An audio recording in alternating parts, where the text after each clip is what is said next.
Chapter 5. The White Ape.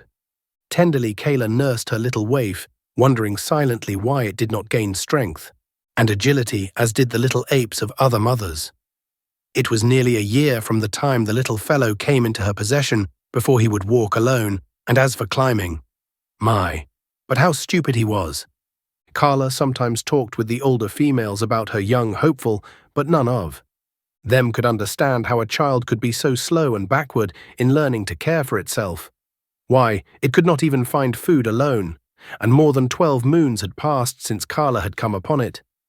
Had they known that the child had seen 13 moons before it had come into Carla's possession, they would have considered its case as absolutely hopeless, for the little apes of their own tribe were as far advanced in 2 or 3 moons as was this little stranger after 25. Tublat, Carla's husband, was sorely vexed, and but for the female's careful watching, would have put the child out of the way. "He will never be a great ape," he argued. "Always will you have to carry him and protect him. What good will he be to the tribe? None, only a burden. Let us leave him quietly sleeping among the tall grasses, that you may bear other and stronger apes to guard us in our old age." "Never, Broken Nose," replied Kayla. "If I must carry him forever, so be it." And then Tublat went to Kerchak to urge him to use his authority with Carla and force her to give up little Tarzan, which was the name they had given to the tiny Lord Greystoke, and which meant white skin. But when Kerchak spoke to her about it, Carla threatened to run away from the tribe if they did not leave her in peace with the child, and as this is one of the inalienable rights of the jungle folk, if they be dissatisfied among their own people, they bothered her no more. For Carla was a fine, clean-limbed young female, and they did not wish to lose her. As Tarzan grew, he made more rapid strides, so that by the time he was 10 years old, he was an excellent climber and on the ground could do many wonderful things which were beyond the powers of his little brothers and sisters. In many ways did he differ from them, and they often marveled at his superior cunning, but in strength and size he was deficient. For at 10, the great anthropoids were fully grown, some of them towering over 6 feet in height, while little Tarzan was still but a half-grown boy. Yet such a boy. From early childhood he had used his hands to swing from branch to branch after the manner of his giant mother, and as he grew older he spent hour upon hour daily speeding through the treetops with his brothers and sisters. He could spring 20 feet across space at the dizzy heights of the forest top, and grasp with unerring precision and without apparent jar a limb waving wildly in the path of an approaching tornado. He could drop 20 feet at a stretch from limb to limb in rapid descent to the ground, or he could gain the utmost pinnacle of the loftiest tropical giant with the ease and swiftness of a squirrel. Though but 10 years old, he was fully as strong as the average man of 30, and far more agile than the most practiced athlete ever becomes. And day by day his strength was increasing. His life among these fierce apes had been happy, for his recollection held no other life, nor did he know that there existed within the universe aught else than his little forest and the wild jungle animals with which he was familiar. He was nearly 10 before he commenced to realize that a great difference existed between himself and his fellows. His little body, burned brown by exposure, suddenly caused him feelings of intense shame, for he realized that it was entirely hairless, like some low snake or other reptile. He attempted to obviate this by plastering himself from head to foot with mud, but this dried and fell off. Besides, it felt so uncomfortable that he quickly decided that he preferred the shame to the discomfort. In the higher land which his tribe frequented was a little lake, and it was here that Tarzan first saw his face in the clear, still waters of its bosom. It was on a sultry day of the dry season that he and one of his cousins had gone down to the bank to drink. As they leaned over, both little faces were mirrored on the placid pool, the fierce and terrible features of the ape beside those of the aristocratic scion of an old English house. Tarzan was appalled. It had been bad enough to be hairless, but to own such a good countenance. He wondered that the other apes could look at him at all. That tiny slit of a mouth and those puny white teeth. How they looked beside the mighty lips and powerful fangs of his more fortunate brothers. And the little pinched nose of his, so thin was it, that it looked half-starved. He turned, red as he compared it with the beautiful broad nostrils of his companion. Such a generous nose, why it spread half across his face. It certainly must be fine to be so handsome, thought poor little Tarzan. But when he saw his own eyes, that was the final blow, a brown spot, a grey circle and then blank whiteness. Frightful, not even the snakes had such hideous eyes as he. So intent was he upon this personal appraisement of his features that he did not hear the parting of the tall grass behind him as a great body pushed itself stealthily through the jungle. Nor did his companion, the ape, hear either, for he was drinking, and the noise of his sucking lips and gurgles of satisfaction drowned the quiet approach of the intruder. Not 30 paces behind the two, she crouched, Sabor, the huge lioness, lashing her tail. Cautiously she moved a great padded paw forward, noiselessly placing it before she lifted the next. Thus she advanced, her belly low, almost touching the surface of the ground, a great cat preparing to spring upon its prey. Now she was within 10 feet of the two unsuspecting little playfellows. Carefully she drew her hind feet well up beneath her body, the great muscles rolling under the beautiful skin. So low she was crouching now that she seemed flattened to the earth except for the upward bend of the glossy back as it gathered for the spring. No longer the tail lashed, quiet and straight behind her it lay. An instant she paused thus, as though turned to stone, and then, with an awful scream, she sprang. Saber, the lioness, was a wise hunter. To one less wise, the wild alarm of her fierce cry as she sprang would have seemed a foolish thing. For could she not more surely have fallen upon her victims had she but quietly leaped without that loud shriek? But Saber knew well the wondrous quickness of the jungle folk and their almost unbelievable powers of hearing. To them, the sudden scraping of one blade of grass across another was as effectual a warning as her loudest cry, and Saber knew that she could not make that mighty leap without a little noise.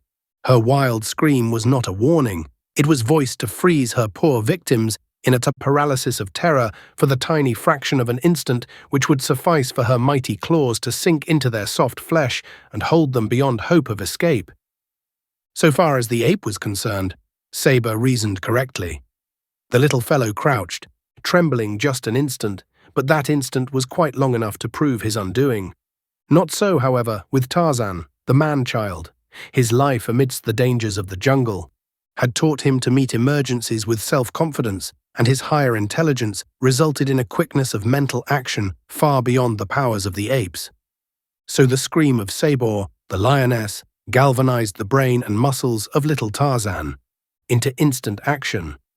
Before him lay the deep waters of the little lake, behind him certain death, a cruel death beneath tearing claws and rending fangs. Tarzan had always hated water, except as a medium for quenching his thirst. He hated it because he connected it with the chill and discomfort of the torrential rains, and he feared it for the thunder and lightning and wind which accompanied them. The deep waters of the lake he had been taught by his wild mother to avoid, and, further, had he not seen little Nita sink beneath its quiet surface only a few short weeks before, never to return to the tribe. But of the two evils, his quick mind chose the lesser ere the first note of Saber's scream had scarce broken the quiet of the jungle, and before the great beast had covered half her leap, Tarzan felt the chill waters close above his head. He could not swim, and the water was very deep, but still he lost no particle of that self-confidence and resourcefulness which were the badges of his superior being. Rapidly, he moved his hands and feet in an attempt to scramble upward, and possibly, more by chance than design, he fell into the stroke that a dog uses when swimming, so that within a few seconds his nose was above water, and he found that he could keep it there by continuing his strokes and also make progress through the water. He was much surprised and pleased with this new acquirement which had been so suddenly thrust upon him, but he had no time for thinking much upon it. He was now swimming parallel to the bank, and there he saw the cruel beast that would have seized him crouching upon the still form of his little playmate. The lioness was intently watching Tarzan, evidently expecting him to return to shore, but this the boy had no intention of doing. Instead, he raised his voice in the call of distress common to his tribe, adding to it the warning which would prevent would-be rescuers from running into the clutches of Sabor. Almost immediately there came an answer from the distance, and presently 40 or 50 great apes swung rapidly and majestically through the trees toward the scene of tragedy. In the lead was Kala, for she had recognized the tones of her best beloved, and with her was the mother of the little ape who lay dead beneath cruel Sabor. Though more powerful and better equipped for fighting than the apes, the lioness had no desire to meet these enraged adults, and with a snarl of hatred she sprang quickly into the brush and disappeared. Tarzan now swam to shore and clambered quickly upon dry land. The feeling of freshness and exhilaration which the cool waters had imparted to him filled his little being with grateful surprise, and ever after he lost no opportunity to take a daily plunge in lake or stream or ocean when it was possible to do so. For a long time Kala could not accustom herself to the sight, for though her people could swim when forced to it, they did not like to enter water and never did so voluntarily. The adventure with the lioness gave Tarzan food for pleasurable memories, for it was such affairs which broke the monotony of his daily life, otherwise but a dull round of searching for food, eating and sleeping. The tribe to which he belonged roamed a tract extending roughly 25 miles along the seacoast and some 50 miles inland. This they traversed almost continually, occasionally remaining for months in one locality. But as they moved through the trees with great speed, they often covered the territory in a very few days. Much depended upon food supply, climatic conditions, and the prevalence of animals. Of the more dangerous species, though Kerchak often led them on long marches for no other reason than that he had tired of remaining in the same place. At night they slept where darkness overtook them, lying upon the ground and sometimes covering their heads and more seldom their bodies with the great leaves of the elephant's ear. 2 or 3 might lie cuddled in each other's arms for additional warmth if the night were chill, and thus Tarzan had slept in Kala's arms nightly for all these years. That the huge, fierce brute loved this child of another race is beyond question, and he, too, gave to the great hairy beast all the affection that would have belonged to his fair young mother had she lived. When he was disobedient, she cuffed him, it is true, but she was never cruel to him, and was more often caressing him than chastising him.